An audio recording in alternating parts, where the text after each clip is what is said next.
Hello everyone, कैसे हैं आप सब बढ़िया। और तैयारी आप लोग की अच्छा चल रहा है। चलिए ठीक है। आज हम लोग एक साइंस का क्वेश्चन 5 मार्क्स का करने वाले हैं इलेक्ट्रिसिटी से। ठीक है, तो चलिए देखते हैं बिना टाइम वेस्ट किए हुए। और इलेक्ट्रिसिटी का ये 5 मार्क्स का क्वेश्चन है, इंपॉर्टेंट क्वेश्चन है, तो ध्यान से समझिएगा क्या है क्वेश्चन में। पहले क्वेश्चन पढ़ते हैं। क्वेश्चन क्या है जी? क्वेश्चन ये है, resistance R of cylindrical conductor of length L and the area of cross section A. Use the relationship to determine the SI unit of resistivity. आसान क्वेश्चन है ये इलेक्ट्रिसिटी का। ठीक है, तो चलिए सबसे पहले नंबर क्वेश्चन नंबर फर्स्ट को बोलते हैं, करते हैं। क्या है क्वेश्चन? हमको रिलेशन लिखना है। रिलेशन किसके बीच का लिखना है? बिटवीन द इलेक्ट्रिकल रेसिस्टिविटी यानी rho and the resistance R of cylindrical conductor of length कितना है? एल है। तो ये हम लोग ऐसा भी पढ़ चुके हैं, इलेक्ट्रिसिटी में आप लोग पढ़ चुके होंगे कि अगर कोई लेंथ ऑफ कंडक्टर एल है, लेंथ ऑफ कंडक्टर कितना है? एल है, रेजिस्टेंस कितना है? आर है। और ये जिस मटेरियल का भी बना होगा कंडक्टर, इसकी रेसिस्टिविटी हम लोग कितना सपोज कर लेते हैं? रो। तो इनमें एक रिलेशन है, वो रिलेशन क्या है? रिलेशन है, ठीक है, रिलेशन हम लोग जानते हैं, rho equal to R A by L. ठीक है, बस ये रिलेशन लिख देना है। वेयर वेयर रो क्या है? तो रेसिस्टिविटी ऑफ रेसिस्टिविटी ऑफ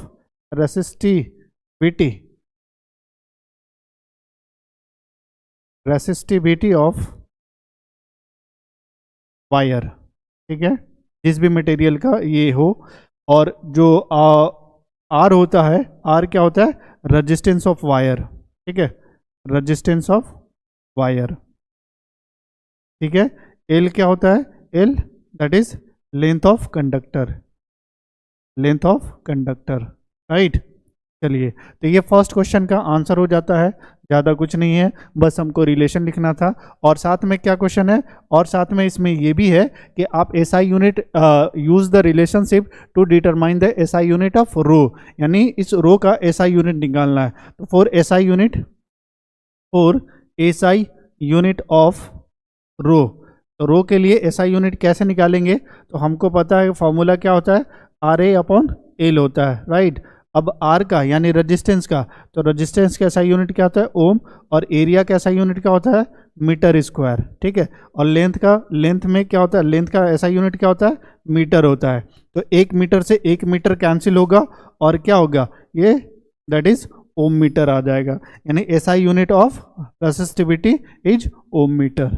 ठीक है, दैट इज, ये देखिए फर्स्ट क्वेश्चन का ये आंसर हो गया। ठीक है, आपको ये रिलेशन लिखना था और एसआई यूनिट ऑफ रेसिस्टिविटी लिखना था।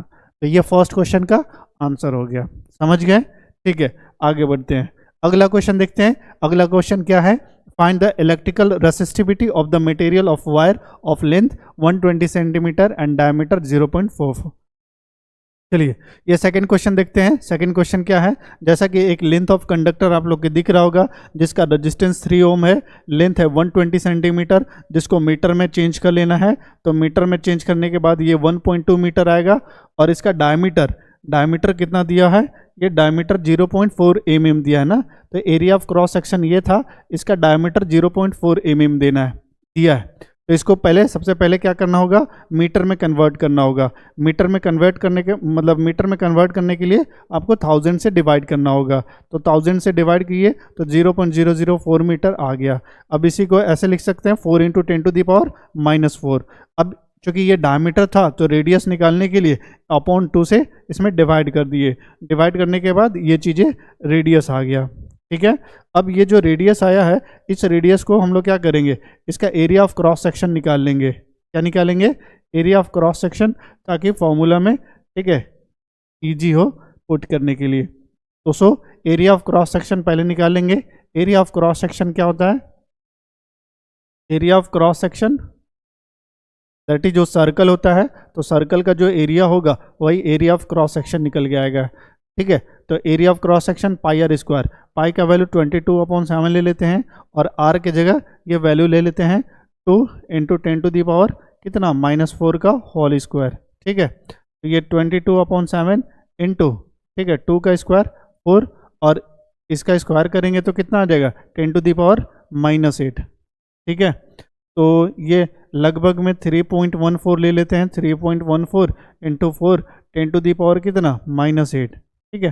तो ये आ जाएगा, 4 से मल्टीप्लाई कर दीजिए, 4 चौका 16, ठीक है, 4 एकम 4, एक कितना हो जाएगा 5, और 4 तिहाई 12 ना, तो 12.56, ठीक है, और इंटू 10 कितना हो जाएगा -8, इतना मीटर स्क्वायर ये एरिया निकल के आ गया, एरिया ऑफ क्रॉस सेक्शन, ठीक है। चलिए तो आगे अब हम लोग आते हैं अपने रेसिस्टिविटी के ऊपर कैसे निकालते हैं। ओके, नाउ एरिया ऑफ, ठीक है, नाउ रेजिस्टिविटी ऑफ द, क्या निकालना है, रेजिस्टेंस ऑफ वायर दिया हुआ है, रेसिस्टिविटी निकालना है। तो रेसिस्टिविटी के लिए फॉर्मूला होता है RA/L होता है ना, ठीक है। तो R का वैल्यू कितना है 3 ओम, एरिया ऑफ क्रॉस सेक्शन हमने कितना निकाला, एरिया ऑफ क्रॉस सेक्शन, ठीक है, 12.56 इंटू 10⁻18, ओके। और नीचे एरिया, नीचे क्या है, length of conductor, length of conductor कितना है 1.2 मीटर, ठीक है। तो ये रो निकल जाएगा, रो यहाँ से क्या कैंसिल कुछ हो रहा है, ठीक है, कैंसिल होगा, जैसा कि ये देख रहे हैं 0.4 हो जाएगा, ठीक है, और 0.4 और ये, ठीक है, कैंसिल हो रहा है कितना, 4 से अगर इसको काट दे तो पॉइंट पहले हटा देते हैं, ऊपर में 10 बैठाते हैं, ठीक है, 4 से इसको काटते हैं, 4 से 12, ठीक है, पॉइंट 4 एकम 4 चौका 16, 3.14 ना, ठीक है। ये 3.14 इंटू 10 कितना हो जाएगा यहाँ से, ठीक है, -7, दिस इज द आंसर। तो ये रेजिस्टिविटी भी निकल गया। तो ये हो गया सेकंड क्वेश्चन का आंसर, ठीक है, समझ गए आप लोग, बिल्कुल। तो अगला क्वेश्चन हम लोग करते हैं। नेक्स्ट क्वेश्चन क्या है, नेक्स्ट क्वेश्चन ये है कि what is mean by the heating effect of electric current, drive an expression for amount of heat produced in a conductor.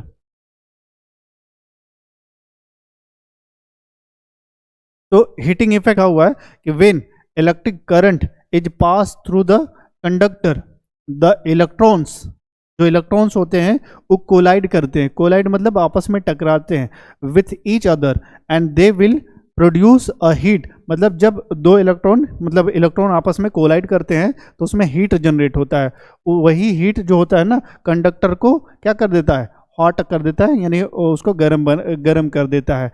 इसी को क्या कहते हैं, this effect of electric current is called heating effect of electric current, ठीक है, समझ में आ गया क्या होता है heating effect of electric current. Heating effect of electric current, जब करंट फ्लो होता है तो करंट फ्लो होने के कारण उसमें जो चार्ज आपस में कोलाइड करते हैं और उसी कोलाइड से हीट प्रोड्यूस होता है, वो जो हीट होता है कंडक्टर को हॉट कर देता है, गर्म कर देता है, इसी इफेक्ट को हम लोग क्या बोलते हैं, heating effect of electric current. फिर इसमें आगे क्वेश्चन बोला है कि drive an expression for amount of heat produce in a conductor, यानी हमको एक एक्सप्रेशन बताना है, एक्सप्रेशन मतलब डेराइव करना है किसके लिए, जो भी हीट प्रोड्यूस हुआ कंडक्टर में जिसमें रेजिस्टेंस R हो और करंट I फ्लो हो और टाइम कितना हो T लगा हो। चलिए तो देखते हैं, हम लोग जानते हैं, क्या जानते हैं कि जो एनर्जी होता है, ठीक है, यानी जो पावर होता है, पावर ऑफ एनी अप्लायंस कैसे देते हैं, power P equal to energy, ठीक है, energy consumption per unit time, इसी को क्या कहते हैं, पावर कहते हैं। यानी यहाँ से अगर एनर्जी निकालना जाए तो एनर्जी क्या हो जाएगा, P इंटू टी हो जाएगा, P इंटू टाइम हो जाएगा, राइट। अब यहाँ से जो एनर्जी है, ठीक है, एनर्जी को एनर्जी रहने देते हैं, P यानी पावर, पावर हम लोग क्या जानते हैं, पावर जानते हैं P equal to V into I. तो दैट इज यहाँ फॉर्मूला अगर पुट कर ले, सब्स्टिट्यूट कर ले, तो P equal to V into I और T को T रहने देते हैं, तो E इक्वल टू क्या बन जाएगा, E इक्वल टू VIT हो गया, ठीक है। अब इसी VIT में हम लोग क्या करेंगे, अब ओम्स लॉ यूज़ करेंगे, क्या यूज़ करने वाले हैं, by ohm's law. Ohm's law क्या जानते हैं, बाय ओम्स लॉ, ठीक है, ohm's law. V equal to क्या होता है, IR होता है, V इक्वल टू क्या होता है, आई आर होता है।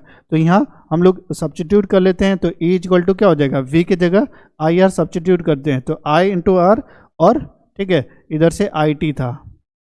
ओके, तो यहाँ से E, अब I इंटू आई क्या हो जाएगा, आई स्क्वायर, और इधर से R इंटू टी हो जाएगा। यानी जो एनर्जी होता है यही एनर्जी किस में कन्वर्ट हो जाएगा, यानी यही एनर्जी क्या चीज़ होगा, हीट के इक्वल होगा। यानी यही एनर्जी कितना प्रोड्यूस, यही एनर्जी क्या हो जाएगा, हीट प्रोड्यूस करेगा। यानी इसी एनर्जी को हम लोग क्या बोलते हैं, हीट कहते हैं। तो हीट इक्वल टू क्या हो जाएगा, I square R T. This is the expression for the amount of, ठीक है, amount of heat produced in a conductor, right. ये स्मॉल टी लिख लेते हैं, स्मॉल टी, ठीक है, समझ में आ गया। क्या क्या किए हैं, पहले पावर से, पावर हम लोग जानते हैं पावर क्या होता है, एनर्जी कंजप्शन पर यूनिट टाइम। तो यहाँ से एनर्जी निकालिए, पावर इनटू टाइम। पी के जगह हम लोग फॉर्मूला यूज़ करते हैं, भी पी इक्वल टू वी आई होता है, टाइम का टाइम रह गया, ठीक है। तो A equal to V I T बन गया। By Ohm's law, V equal to क्या होता है, आई आर। तो बी के जगह हम लोग आई आर रख दिए, और I into T as it is रह गया। आई इंटू आई क्या हो गया, आई स्क्वायर, और आर टी हो गया, ठीक है। यही एनर्जी कितना होता है, हीट में कन्वर्ट हो जाता है। यही एनर्जी किस में कन्वर्ट होता है, हीट में। That is heat equal to क्या हो जाएगा, H equal to I square R T. Okay, सही है। तो नेक्स्ट क्वेश्चन हम लोग इसी का देखते हैं। अब हमको कैलकुलेट करना है, calculate the amount of heat produced in a conductor of resistance 10 ohm which current of 2 ampere flows for 10 second, ठीक है, ये गिवन है। अब इसमें क्या करना है, क्या निकालना है, calculate the amount of heat produced, यानी एच निकालना है। तो एच के लिए हम लोग जस्ट अभी तुरंत फॉर्मूला पढ़े, एच इक्वल टू क्या होता है, आई स्क्वायर आर टी, ठीक है। तो एच के एच रहने देते हैं, आई कितना है 2, तो 2 का क्या कर लेंगे स्क्वायर, और आर कितना है 10 ओम इंटू टाइम यानी 100 सेकेंड्स, ठीक है। तो एच इक्वल टू कितना हो गया, 2 का स्क्वायर 4 इंटू इधर से कितना हो जाएगा 1000, ठीक है। तो एच इक्वल टू कितना हो गया 4000, ठीक है, 4000 क्या क्या joule. This is the answer, ठीक है, क्या समझ गए।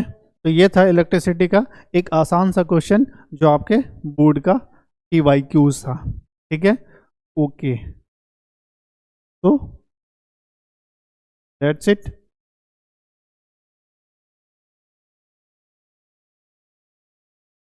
चलिए, ठीक है, तो पढ़ते रहिए, और हमारे जो अच्छा लगता है वीडियोस, तो अच्छा लगता है तो प्लीज़ आप लाइक एंड सब्सक्राइब करते रहें, ठीक है। और आपके इस छोटे से लाइक एंड सब्सक्राइब से हमें बहुत ज़्यादा मोटिवेशन मिलता है, और हम अपनी वीडियोस को इसी तरीके से आपके लिए लाते रहेंगे। Please keep watching, keep study,